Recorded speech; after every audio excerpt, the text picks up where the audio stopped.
quelque part, quelque chose a été vendu. Quelque part, quelque chose a été acheté. Et aujourd'hui, par la grâce de Dieu, par ce message que je vous donne ce soir, Alléluia. Comme étant un homme de Dieu, je crois que l'Esprit de Dieu va restaurer notre corps, va restaurer notre vie, afin que nous soyons les réels temples que Dieu avait construits.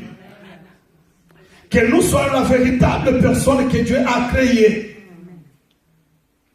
Ah, nous avons le potentiel. Nous avons des capacités.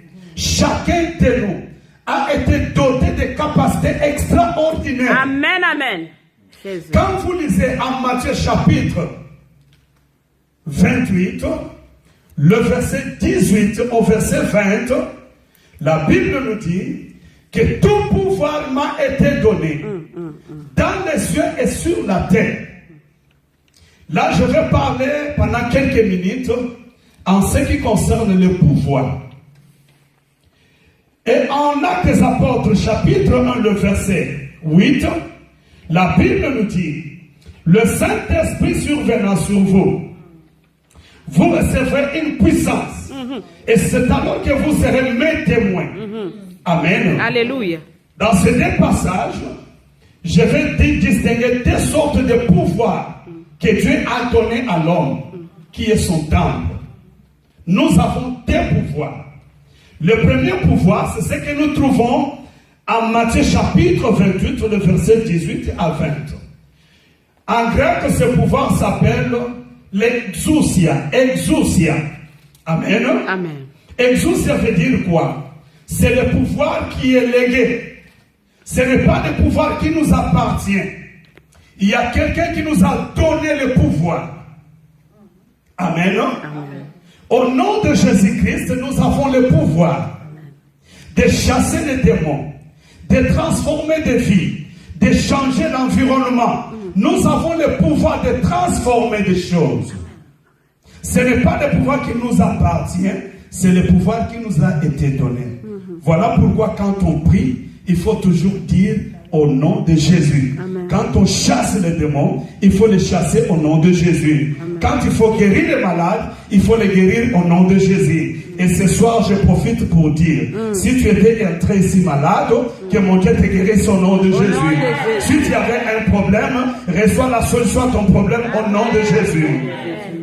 Ça, c'est le premier pouvoir, le pouvoir délégué. Et le deuxième pouvoir, c'est le pouvoir qui est en Actes des Apôtres, chapitre 1, le verset 8. On appelle ça le dunamis. Dunamis. Amen. Amen. Est-ce que quelqu'un peut dire avec moi dunamis? Dunamis. Quand vous disiez dunamis, dans le dunamis, nous avons le mot dynamo. Amen. Amen.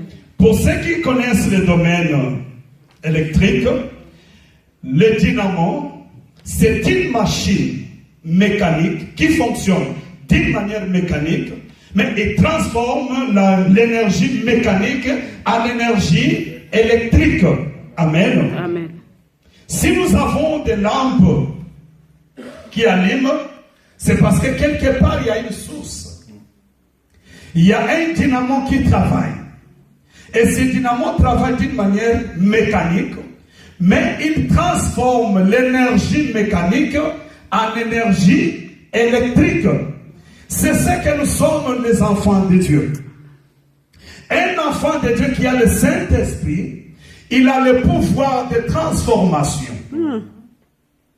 Notre parler en langue ne doit pas être une habitude.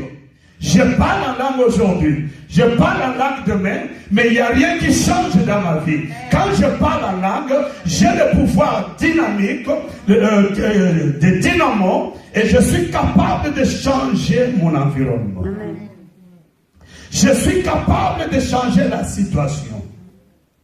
Si ton mari ne te plaisait pas, avec le pouvoir que Dieu t'a donné, tu peux le transformer. Amen. Si ta femme ne te plaisait pas, avec le pouvoir que Dieu t'a donné, tu ne peux pas l'abandonner, mais du moins tu dois la transformer. D'ailleurs, ces derniers temps, je suis en train de développer un message que j'appelle une génération de Samson. L'homme qui est capable de maîtriser les lions. Parce qu'en lion, il y a du miel, il y a des laits qui vont te servir pour ta destinée. Alors le lion, c'est un animal colérique, un animal féroce. Mais nous avons besoin de dunamis pour maîtriser les lions. Parce qu'en lion, il y a des lait, il y a du miel qui vont te servir pour ta destinée. Le lion peut être ton mari. Il est tellement méchant, mais il te faut le pouvoir de Dieu pour le maîtriser. Le lion peut être ta femme que tu ne peux pas maîtriser. Mais avec le dunamis, tu peux maîtriser cette femme. Amen. Amen. C'est le pouvoir que Dieu nous a donné. Nous avons tout ce potentiel en nous. Par le pouvoir du Saint-Esprit. Est-ce qu'en réalité, ce potentiel fonctionne? Ces capacités fonctionnent. Pourquoi les enfants de Dieu pleurent? Pourquoi nous sommes les derniers aujourd'hui? Oh, la Bible nous dit, tu seras le premier et jamais le dernier. Tu seras la tête et jamais la queue. C'est pourquoi je reviens sur cette question. Qui a acheté dans ta vie et qui a vendu dans ta vie? Qu'est-ce qu'on a acheté et qu'est-ce qu'on a vendu? Au nom de Jésus-Christ de Nazareth, aujourd'hui nous allons prier. Nous allons renverser les tables. Nous allons chasser les vendeurs de pigeons, les changeurs de monnaie. Ils doivent sortir. Ils doivent libérer ce temple afin que ce temple retrouve sa position initiale, son pouvoir initial. Dieu nous a donné le pouvoir de dominer sur les oiseaux des cieux, sur les animaux de la terre et sur les poissons de la mer. Et ce sont les trois dimensions spirituelles que l'homme doit travailler. Par tous ceux qui travaillent dans la spiritualité, ils utilisent soit l'air, soit la terre, soit les eaux. Amen. Amen. Ce sont les trois dimensions. Quand vous allez même dans l'écoutisme, ils sont dans ces trois dimensions. Ce n'est que les enfants de Dieu qui oublient que nous avons le pouvoir de commander l'air. Nous avons le pouvoir de commander la terre et nous avons le pouvoir de commander les eaux. Amen. Amen.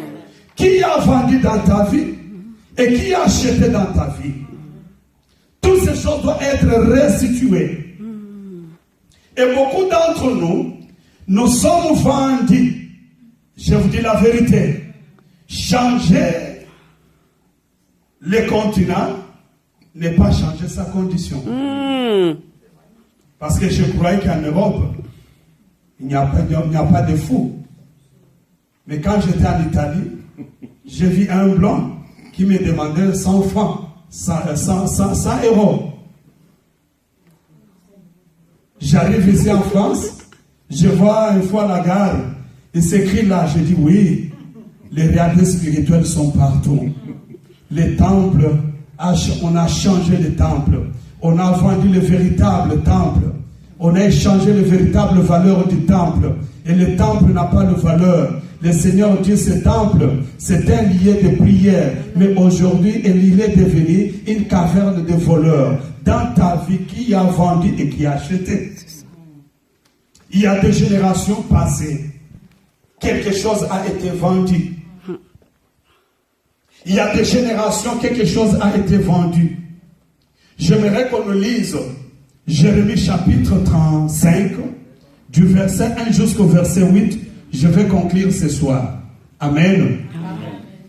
Quelque chose a été vendu à des générations.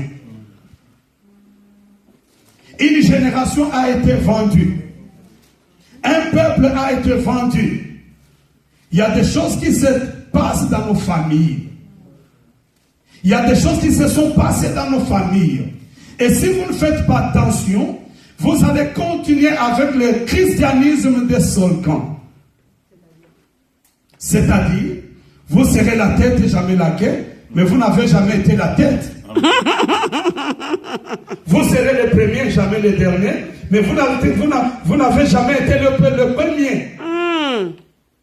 Lisez-nous Jérémie 35, le verset 1 jusqu'au 8e verset. Comprenez ce que la Bible nous dit. Alléluia. Amen. Amen. Que le Seigneur bénisse sa parole. Amen. La Bible nous dit, le Seigneur envoie son prophète Jérémie à la famille de la maison de Réchabite. Il leur dit, allez dans le temple, allez dans la maison du Seigneur, prenez du vin et buvez. Quelque part, c'était une provocation de la part du Seigneur. Parce que le Seigneur savait ce qui était la situation de cette famille. Le Seigneur sait la situation de votre famille. Amen. Le Seigneur connaît la situation de ma famille. Il y a des questions, il y a des choses que le Seigneur nous dit. Ce sont des stimulants. Mais l'homme ne parvient pas à discerner la volonté du Seigneur. Pourquoi tu es à l'église? Pourquoi tu pries? Pourquoi tu chantes? Pourquoi tu es, je suis pasteur? Pourquoi tu es au protocole? Pourquoi tu pries à l'église? Venir à l'église, ça ne suffit pas. Venir à l'église, ça ne suffit pas. Tout le monde est né leader.